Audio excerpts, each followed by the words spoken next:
This court has never seen evidence this disturbing. The defendant is not who we thought he was.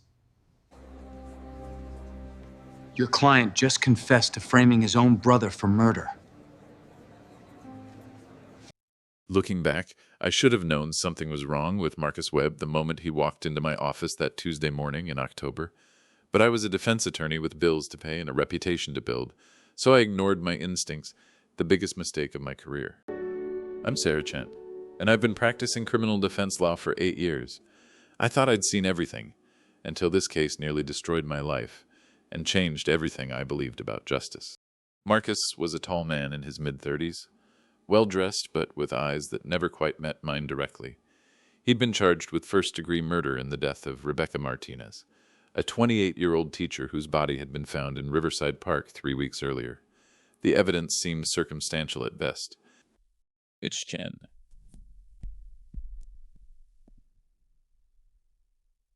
Marcus said. Settling into the chair across from my desk, I need the best defense attorney in the city. Money is no object. That should have been my first red flag. In 8 years of practice, I'd learned that clients who say money is no object usually have very dark secrets about where that money comes from. But the retainer check he slid across my desk was for $50,000 more than I'd made in the previous 6 months combined. "Tell me what happened," I said, pulling out my legal pad. Marcus's story seemed straightforward. He claimed he'd never met Rebecca Martinez, had no connection to her, and had been home alone the night she disappeared. The prosecution's case relied heavily on the fact that his car had been seen near the park that evening. But as Marcus pointed out, thousands of cars passed that area daily. "The real problem," Marcus continued, "is that the police didn't look for anyone else. They found one piece of circumstantial evidence and decided I was their man. Classic tunnel vision. I'd seen this before. Police departments under pressure to solve high-profile cases sometimes locked onto the first viable suspect without doing proper investigation. Marcus seemed credible, his story consistent, and frankly, I needed the money. "I'll take your case," I told him, "but I need complete honesty from you. No surprises in court." "Chen," Marcus said, finally making direct eye contact. "I give you my word, no surprises." The first few weeks of preparation went smoothly. I requested all discovery materials from the prosecutor, Angela Ross, whom I'd faced several times before. Angela was thorough but fair, and she turned over everything as required: surveillance footage, witness statements, forensic reports. The case against Marcus was weaker than I'd initially thought. The main evidence was his car being spotted near the park, but the timestamp was 3 hours before Rebecca's estimated time of death. There were no fingerprints, no DNA evidence, and no established motive. I began to feel confident we could win. But then strange things started happening. 3 weeks into my investigation, I noticed someone had been in my office after hours. Nothing was missing, but files had been moved, papers shuffled. I mentioned it to my assistant, Janet, who suggested I might have forgotten how I'd left things. "You've been working 18-hour days on this case, Sarah," she said. "Maybe you're just exhausted." Maybe she was right. The Marcus Webb case had consumed my life. I was spending every waking hour reviewing evidence, interviewing potential witnesses, and preparing for trial. Sleep had become a luxury I couldn't afford. Then I received the first anonymous note. It was slipped under my office door on a Thursday morning, written in block letters, parking us about his brother David. The truth will shock you. I stared at the note for several minutes. Marcus had never mentioned having a brother, but that wasn't necessarily suspicious. Many clients didn't volunteer personal information unless directly asked. That afternoon, I casually brought up family during our prep session. "Magibu Bankas, do you have any textbooks kundisima try to use against you? Sometimes they'll dig up old family disputes to establish character issues." His jaw tightened almost imperceptibly. "No siblings, Miss Chen. I'm an only child." But something in his tone made me doubt him. After he left, I ran a basic background check and discovered David Webb, Marcus's younger brother, by 2 years, had died in a car accident 6 months earlier. Why would Marcus lie about something so easily verified? I decided to dig deeper. David Webb's accident report made for disturbing reading. He'd crashed his car into a tree on a rainy night in April, but the toxicology report showed he'd had no alcohol or drugs in his system. The investigating officer had noted suspicious damage to the rear bumper, consistent with being struck by another vehicle, but no other car was ever found. More troubling, David had been scheduled to testify as a witness in another murder case the following week. According to court documents, he'd claimed to have information about a killing that had occurred the previous year, a case that had gone unsolved.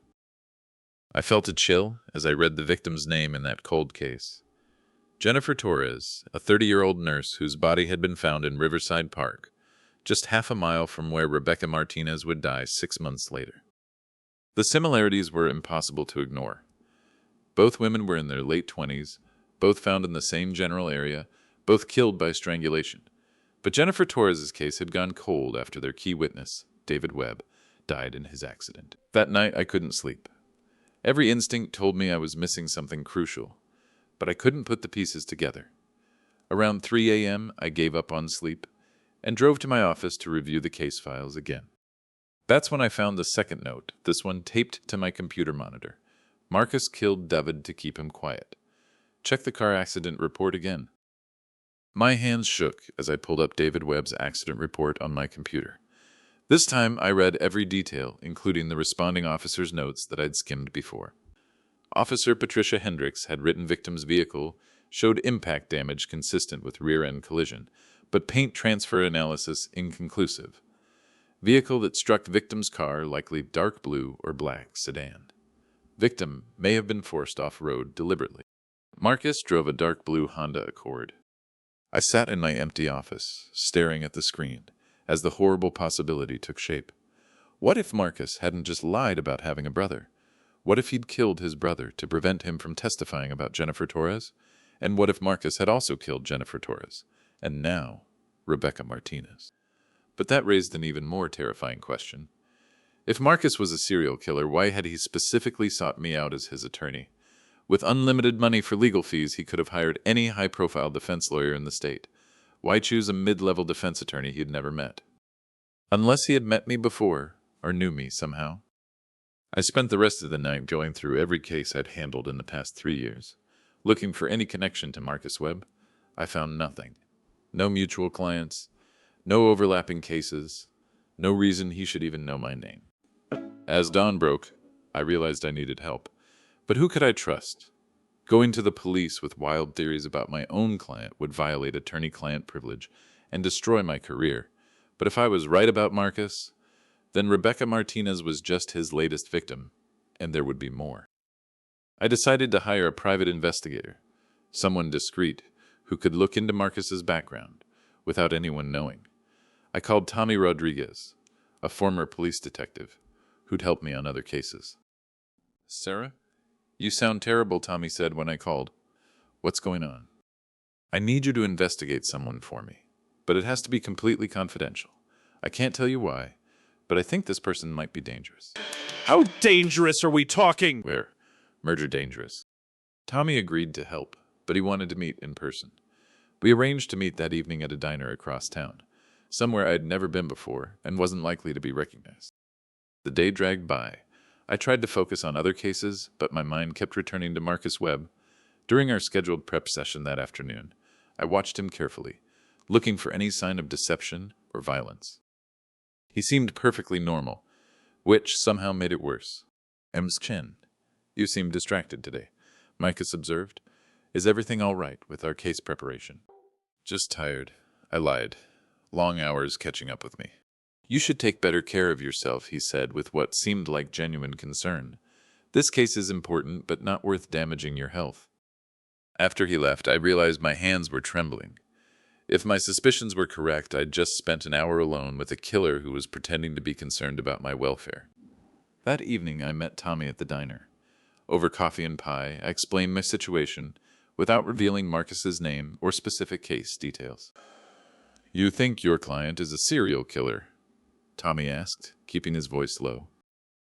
I think he might have killed at least 3 people, including his own brother, but I can't prove anything and I can't go to the police without violating privilege. Tommy leaned back in his booth. Sarah, if you're right about this, you could be in danger. Serial killers don't usually hire their victims as defense attorneys, but if he thinks you're getting too close to the truth, that's what scares me. I don't understand why he chose me specifically. Give me everything you can about this guy, without breaching privilege. I'll start digging tonight. I slid Tommy a manila envelope containing publicly available information about Marcus, his address, car registration, employment history, anything that wasn't protected by attorney-client privilege.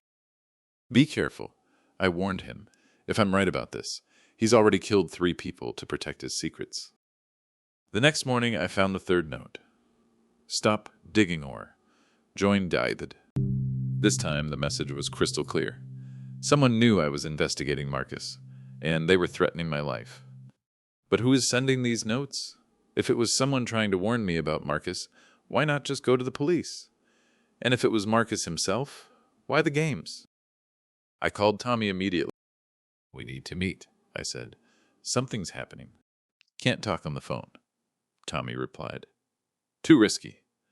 Meet me at the same place, 1 hour. When I arrived at the diner, Tommy was already there, looking grim. Sarah, your instincts were right. This guy is bad news. Tommy had worked fast. In less than 24 hours, he'd uncovered information that painted a terrifying picture of Marcus Webb. First, he lied about his employment. He claims to work for a consulting firm, but they've never heard of him. His address is real, but neighbors say he's hardly ever there. And get this, he's been using multiple identities, like sweep discount bank, but really makes overhook look. Great. At least 3 that I found. Marcus Webb is just one name. He's also been David Collins and Mark Peterson, all with different social security numbers, all with clean backgrounds. My son's bride called me a vegetable at my son's wedding. Is this drooling thing really your father? Anne shrieked, her $15,000 dress swishing as she pointed at my wheelchair. Get him out of my sight! 200 guests stared. My son, Will, looked mortified. It gets worse, Tommy continued. I found connections to 2 other unsolved murders in different states. Both victims were young women, both found in parks, both strangled. And in both cases, there was a witness who died under suspicious circumstances before they could testify. He's been doing this for years. Looks like it, but here's what really worries me, Sarah. In both of those cases, he hired the defense attorney before he was even charged with anything, just like he did with you. The pieces were falling into place, and the picture was horrifying. Marcus wasn't just a serial killer. He was a serial killer who planned his crimes months in advance, including selecting and manipulating his own defense attorney. But why, I asked. What's the point of hiring lawyers if he's going to kill the witnesses anyway? Think about it, Tommy said. Having a lawyer gives him credibility. It makes him look innocent. And if something goes wrong, if he gets caught, he's already got legal representation in place. But in the other cases, what happened to the lawyers? Tommy's expression darkened. Both of them died in accidents within 6 months of their cases ending. Car crashes, just like Marcus's brother. I felt sick. He kills his lawyers too. Looks like it. Sarah, you need to get out of this case. Find a way to withdraw as his attorney and disappear for a while. But withdrawal wouldn't be that simple. I had ethical obligations to my client, and judges didn't usually grant withdrawal motions without substantial cause. Simply suspecting your client of other crimes wasn't grounds for withdrawal. I can't just abandon the case, I told Tommy. There are procedures I have to follow. Then we need to catch him before he catches you. Over the next week, Tommy and I worked together to build a case against Marcus Webb. We couldn't go to the police yet. We needed solid evidence, not just suspicious coincidences and theories. But Marcus seemed to sense that something had changed. During our prep sessions, he watched me more carefully, asked probing questions about my investigation methods, and made comments that seemed designed to gauge my suspicions. And Shen, he said during one session, you've been working so hard on my case. I hope you're not neglecting your other responsibilities. It would be terrible if something happened to you because you were distracted. The words were innocuous, but his tone carried an unmistakable threat. That night, I started varying my routines. I took different routes home, parked in different locations, and never walked alone after dark. I also started carrying pepper spray and kept Tommy informed of my whereabouts at all times. But I couldn't shake the feeling that Marcus was always one step ahead of us. The breakthrough came from an unexpected source. Janet, my assistant, had been organizing old client files when she noticed something strange. Sarah, she said, calling me into her office, remember that consultation you did 6 months ago with the woman who was being stalked? Rebecca Martinez. My son's bride called me a vegetable at my son's wedding. Is this drooling thing really your father? Anne shrieked, her $15,000 dress swishing as she pointed at my wheelchair. Get him out of my sight! 200 guests stared. My son, Will, looked mortified. The oxygen tank beside me hissed softly. I didn't flinch, didn't beg, just sat there, letting her words hang in the air like poison. Here's what that beautiful bride didn't know. I'm worth $53 million. The wheelchair, fake, the oxygen, theater prop. The trembling hands, $200,000 of Hollywood special effects. I'm Denzel Washington, retired effects artist, and I'd been testing her character for months. She was failing spectacularly. What happened next would make her perfect wedding day crumble like a house of cards. But first, let me tell you how we got here. It started 6 months ago when Will announced his engagement. I've been sentenced to murder and what had me just in 180 and easy or voided. My heart stopped. Rebecca Martinez, the murder victim in Marcus's case. She came in here asking about restraining orders. Janet continued, but you were in court that day, so I scheduled her for later in the week. She never showed up for the appointment. I grabbed the consultation notes from Janet's desk. Rebecca Martinez had indeed contacted my office 6 months earlier, reporting that she was being stalked by a man she'd met at a coffee shop.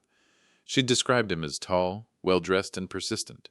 She'd said he'd been following her, calling her workplace, and showing up at places she frequented.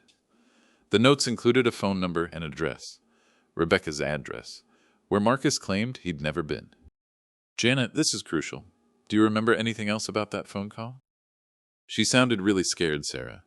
She said the guy knew things about her that he shouldn't know, like where she worked and what time she got off. She was afraid he was planning to hurt her. Did she mention his name? I don't think so. But Janet paused, thinking. She did say something weird.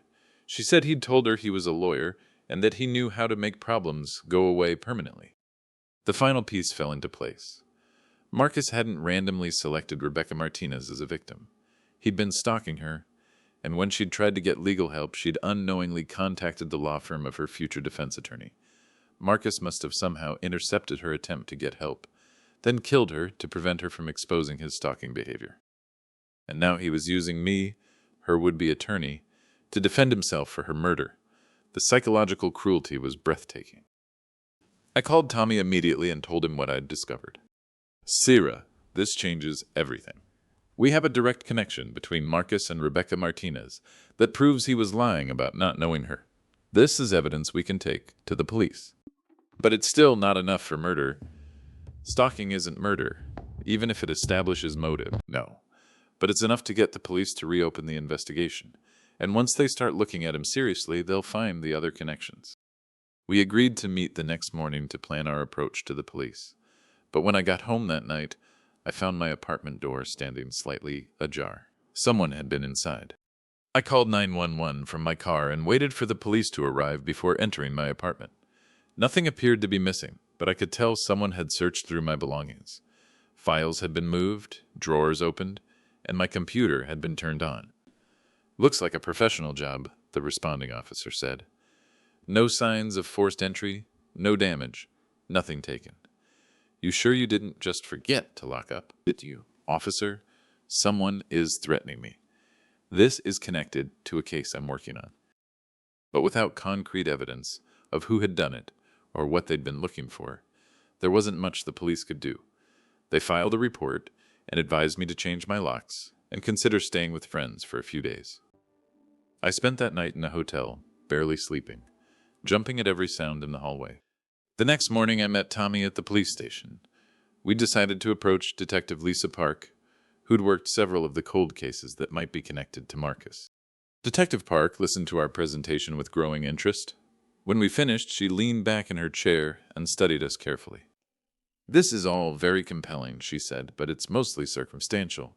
The connection between your client and Rebecca Martinez is significant, but stalking cases are hard to prove even when the victim is alive to testify. What about the connection to his brother's death and the other murders in different states? Again, interesting patterns, but patterns aren't proof. However, I think there's enough here to warrant a closer look. Detective Park agreed to quietly reopen the investigation into David Webb's car accident and to coordinate with investigators in the other states where similar murders had occurred. But she warned us that building a solid case would take time. Sealing after taking I wasn't sure I had. Burns and Chen, Detective Park said as we prepared to leave, "If your suspicions are correct, you're in serious danger. This person has killed at least 3 people, maybe more. You should consider withdrawing from the case and leaving town until we can arrest him. I can't just disappear. He'll know something's wrong, and he might run. Better he runs than you end up dead." But I'd already made up my mind I was going to see this through, whatever the cost. Rebecca Martinez had tried to get help from my office and died because she couldn't. I wasn't going to let her down again. Over the next few days, I continued preparing for Marcus's trial, while secretly working with Detective Park's investigation. The trial was set to begin in 2 weeks, and I had to maintain the pretense of normal preparation while gathering evidence against my own client. It was the most ethically complicated situation of my career. I was still bound by attorney-client privilege, which meant I couldn't reveal anything Marcus had told me directly. But I could provide information I'd discovered through my own investigation and help police with their inquiries as long as I didn't betray confidential communications. Marcus seemed increasingly suspicious of my behavior. During our prep sessions, he asked probing questions about my investigation methods and made veiled references to my safety. "Chin, I hope you're being careful these days. It's dangerous for a woman to work alone so late at night. You never know who might be watching." The implicit threat was clear, but I forced myself to remain calm and professional. "I appreciate your concern, Marcus, but I can take care of myself." He asked. It was the first time he'd mentioned David since lying about not having any siblings. The casual reference was clearly designed to remind me of what had happened to the last person who'd gotten too close to the truth. That evening, Tommy called with disturbing news. "Sarah, I've been digging deeper into Marcus's background, and I found something that's going to scare you. This is one piece in SARS. Remember I told you he'd been using multiple identities? Well, I found evidence of a 4th identity, one he used 3 years ago in Colorado." "What a murder." "No, something worse. He was married under that identity. A wife died in a house fire 6 months after the wedding.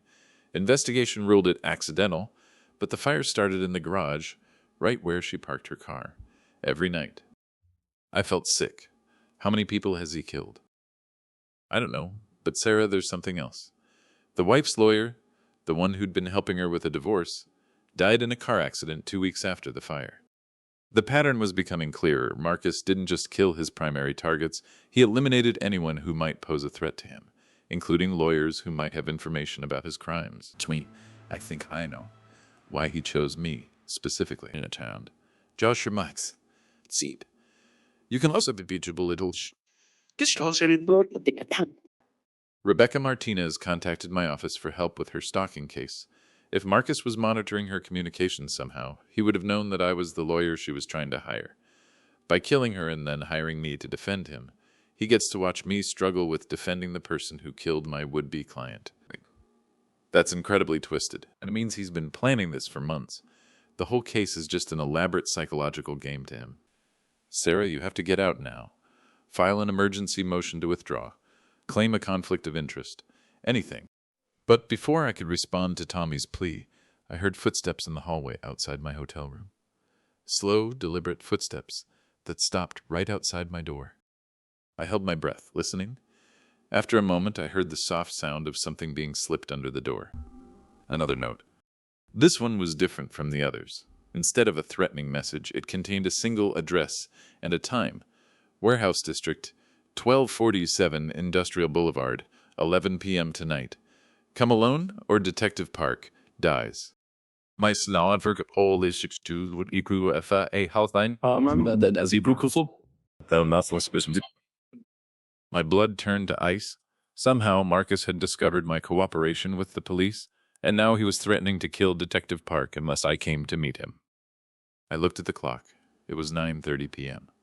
I had 90 minutes to decide whether to risk my life or let an innocent police officer die because of my investigation. I called Tommy, but it went straight to voicemail.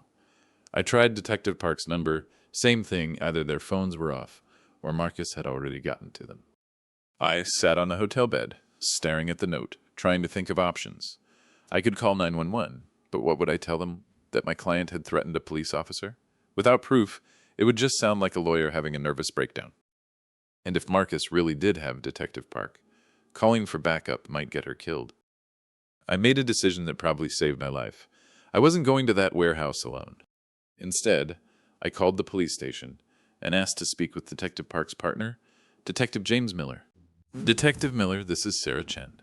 I'm working with Detective Park on a case, and I think she might be in danger. What kind of danger? I explained the situation as quickly as I could, showing him the note and describing my suspicions about Marcus Webb.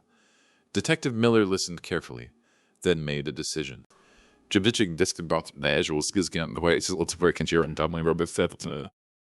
person or freestander. Other being is, Chen Detective Park is actually here at the station. She's been working late on your case. Whatever game this guy is playing, he's lying about having her. Relief flooded through me, followed immediately by a new fear. If Marcus didn't really have Detective Park, then why was he trying to lure me to the warehouse? Detective Miller, I think this is a trap. He's trying to get me alone so he can kill me. Then we're going to spring a trap of our own. Within an hour, Detective Miller had assembled a team to set up surveillance around the warehouse. The plan was simple. I would go to the meeting as instructed, but I'd be wearing a wire and surrounded by undercover officers. If Marcus tried to harm me, they'd move in immediately. Are you sure about this? Ms. Chen, Detective Park asked when she arrived at the station. This is incredibly dangerous. Even with backup, a lot can go wrong. Jail, that brings you. If a good living editing. Huge. At 10:45 p.m., I drove to the warehouse district, my heart pounding so hard I thought it might give out. The wire taped to my chest felt obvious and bulky, even though Detective Miller had assured me it was virtually undetectable. The warehouse at 1247 Industrial Boulevard was a massive concrete building in a section of the city I'd never visited before. Most of the surrounding buildings appeared abandoned, and the streetlights were sparse and dim. I parked where instructed and walked to the entrance, trying to look calm despite my terror. The metal door was unlocked, opening into a cavernous space filled with shadows and industrial equipment covered in dust. Hello, sir. Marcus stepped out from behind a shipping container, no longer bothering to maintain his facade of concerned client. His expression was cold and calculating, like a predator studying its prey. Gaff, what is this about? You know exactly what this is about. You've been investigating me, working with the police, trying to destroy everything I've built. I forced myself to stay calm, remembering that every word was being recorded and that help was just outside. An operator, Marcus? I've been preparing your defense. My siege, influence. The confession was clear and unmistakable. Even if nothing else came of this confrontation, we had his admission on tape. Why are you telling me this? Because you're going to join them. You see, Sarah, I don't just kill randomly. I create elaborate scenarios, psychological puzzles that amuse me. Rebecca Martinez thought she was clever, trying to hire a lawyer to protect herself from me. So I made sure that the lawyer she tried to hire would end up defending her killer. Just in most of this emergency, you quend. Now you get to experience what she experienced. The terror, the helplessness, the realization that all your efforts to save yourself were futile. Micus pulled a knife from his jacket, the blade gleaming in the dim warehouse lighting. I'm going to kill you slowly, Sarah, and then I'm going to disappear, assume another identity, and start the game again somewhere else. The police know about you, Marcus. Even if you kill me, they'll hunt you down. Will they? I've been doing this for 8 years and they've never come close to catching me. I'm very good at covering my tracks. As Marcus moved closer, I backed away, trying to keep distance between us while silently praying that the surveillance team could hear what was happening. David was always weak. When he found out what I'd done to Jennifer Torres, he threatened to go to the police. Family loyalty only goes so far. And your wife in Colorado. Marcus paused, surprised that I knew about that case.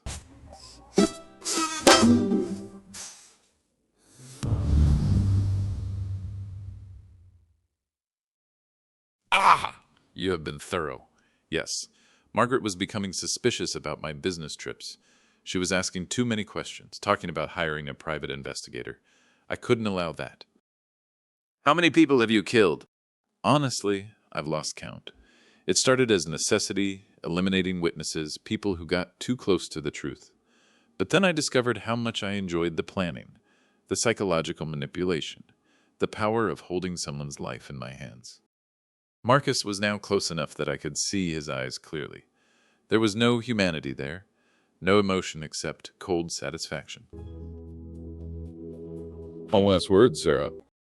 Before I could respond, the warehouse erupted in light and sound. Police! Drop the weapon! Detective Miller and his team swarmed into the building from multiple entrances, weapons drawn, shouting commands. Marcus spun around, knife still in hand, looking for an escape route. It's over, Marcus, I shouted. We have your confession on tape. For a moment, he stood frozen, calculating his chances. Then he smiled that cold smile one last time. Maybe for Marcus Webb, he said. But Marcus Webb never existed anyway. Before anyone could stop him, Marcus drove the knife into his own chest, falling to the warehouse floor as blood pooled around him. The paramedics arrived within minutes, but it was too late. Marcus Webb died as he had lived on his own terms, leaving chaos and questions in his wake. In the weeks that followed, Detective Park's team worked with federal investigators to trace Marcus's true identity and the full scope of his crimes. They eventually identified him as Michael Stevens, a man who had disappeared from a small town in Oregon 9 years earlier, shortly after his girlfriend had been found murdered. The investigation uncovered evidence linking him to at least 12 murders across 6 states, all following similar patterns of stalking, psychological manipulation, and careful elimination of witnesses. I testified before a federal grand jury about my experiences and provided all the evidence I'd gathered during my investigation. The case became a textbook study in serial killer psychology and the importance of recognizing patterns across jurisdictions. But the experience changed me in ways that went beyond my career. For months afterward, I struggled with nightmares, anxiety, and a constant sense of being watched. I took a leave of absence from my practice and underwent extensive therapy to process the trauma of being hunted by a serial killer who had used my own profession against me. The ethical implications of the case haunted me as well. I'd been forced to choose between my duty to my client and my duty to protect innocent lives. The state bar ultimately ruled that my actions were justified given the extraordinary circumstances, but the psychological toll of defending someone while secretly working to expose them was enormous. I eventually returned to practice, but I changed my approach to client screening and case acceptance. I also became involved in training programs for attorneys on how to recognize warning signs of dangerous clients and the ethical complexities of representing someone you suspect of additional crimes. The Rebecca Martinez case taught me that sometimes the most dangerous predators hide behind facades of respectability and cooperation. They study their victims, learn their habits and vulnerabilities, and use that knowledge to manipulate situations to their advantage. Marcus had spent months planning his psychological game, from selecting Rebecca as a target to choosing me as his attorney. Every detail had been calculated to maximize his sense of power and control. Even his confession in the warehouse had been timed to terrorize me before he attempted murder. But perhaps most chilling was the realization of how many times he had played similar games with other victims and their would-be protectors. The lawyers in Colorado and the other states hadn't been random casualties. They had been carefully selected targets, chosen for their connection to Marcus's victims, and eliminated when they got too close to the truth. 6 months after Marcus's death, I received a package with no return address. Inside was a journal, bound in black leather, filled with pages of meticulous handwriting. A note attached to the cover read, "Found this in a storage unit rented under one of his aliases. Thought you should see it. Detective Park." The journal was Marcus's detailed account of his crimes, spanning nearly a decade. He had documented every murder, every manipulation, every psychological game he had played with his victims and their families. The entries read like a predator's playbook, filled with observations about human nature and detailed plans for future killings. One entry, dated just 2 weeks before Rebecca Martinez's murder, made my blood run cold. The attorney angle is working perfectly. By inserting myself into the legal process, I gain credibility and access while simultaneously tormenting my victims' would-be protectors. Sarah Chen seems competent but naive, She'll make an excellent final participant in the Rebecca Martinez game. I estimate she'll figure out the truth approximately 6 weeks into the case. Just enough time for me to enjoy watching her realize she's been defending her client's killer. He had predicted my investigation timeline with chilling accuracy. Another entry, written the day after our first meeting, detailed his pleasure at manipulating the legal system. Hired Sarah Chen today. $50,000 retainer was worth every penny to see the look of gratitude in her eyes. She has no idea she's been selected as my next victim. The irony is exquisite. She'll work tirelessly to save the life of the man who plans to kill her. The journal contained detailed profiles of all his victims, including psychological assessments, daily routines, and personal relationships. He had studied each person like a scientist studying lab specimens, looking for weaknesses to exploit and connections to manipulate. But it also revealed something else. Marcus had been planning to expand his operation. The final entries described his vision of creating a network of killers who would use similar methods, turning the legal system into a hunting ground for predators. The beauty of the lawyer's strategy he had written is its repeatability. Every major city has dozens of defense attorneys hungry for high-paying clients. With the right approach, this methodology could be franchised across the country. Reading those words, I realized how close we had come to something far worse than a single serial killer. Marcus had been developing a template for mass murder disguised as legal representation. Federal investigators used the journal to close several cold cases and identified 3 other individuals who had been corresponding with Marcus about his methods. All 3 were arrested before they could implement similar schemes. The case also led to changes in legal ethics training and continuing education requirements. Law schools now include courses on recognizing potentially dangerous clients, and state bar associations have developed protocols for attorneys who suspect their clients of additional crimes. For me personally, the experience was transformative. I learned that being a good attorney sometimes means more than just zealously representing your client. Sometimes it means recognizing when that representation conflicts with fundamental human decency and the protection of innocent lives. I still practice criminal defense law, but I approach each case with a heightened awareness of the human capacity for evil and manipulation. I trust my instincts more, ask harder questions, and never ignore red flags simply because a client can pay my fees. The anonymous notes I received during the investigation remain a mystery. Detective Park's team never identified who sent them, though they theorized it might have been someone from Marcus's past who suspected his true nature, but was too afraid to come forward directly. Sometimes I wonder if there was another victim out there, someone who had escaped Marcus's web and was trying to warn me. Or perhaps it was someone from his family or childhood who knew what he had become but couldn't bring themselves to directly confront him. I also think often about Rebecca Martinez and what her life might have been like if I had been in my office the day she called for help. Would I have been able to protect her? Would I have recognized the danger she was in? Or would Marcus have simply adjusted his plan and found another way to eliminate her? These are questions I'll never be able to answer, but they remind me daily of the responsibility that comes with being someone's last line of defense against violence and injustice. The money Marcus paid me went into a victim assistance fund I established in Rebecca Martinez's name. It seemed appropriate that his blood money should go toward helping other victims of violent crime get the legal assistance they need. I also stay in contact with the other attorneys who survived encounters with Marcus's associates. We've formed an informal support network, sharing information about suspicious clients and warning signs we've learned to recognize. The warehouse where Marcus died has since been demolished, replaced by a community center that offers free legal services to victims of domestic violence and stalking. Detective Park and I attended the groundbreaking ceremony, a small act of defiance against the evil that had once occupied that space. Looking back now, 2 years later, I can see how the experience changed not just my approach to law, but my understanding of human nature itself. Evil isn't always obvious. Sometimes it's charming and well-dressed and sitting across from your desk, offering you the biggest payday of your career. But I also learned about the capacity for good that exists in people like Detective Park, Tommy Rodriguez, and even Janet, my assistant, who provided the crucial information that helped break the case. When evil tries to hide behind systems and institutions, it's often ordinary people doing their jobs with integrity who expose the truth. The case files from United States v. Michael Stevens, aka Marcus Webb, are sealed, but the story has become part of legal folklore, a cautionary tale told in law schools and continuing education seminars about the importance of trusting your instincts and the ethical complexities of criminal defense work. As I finish telling this story, I'm reminded of something Detective Park told me in the weeks after Marcus's death. Evil counts on good people doing nothing, or being too polite to ask hard questions, or being too focused on procedures to see the bigger picture. Rebecca Martinez tried to ask for help and was ignored by a system too busy to listen.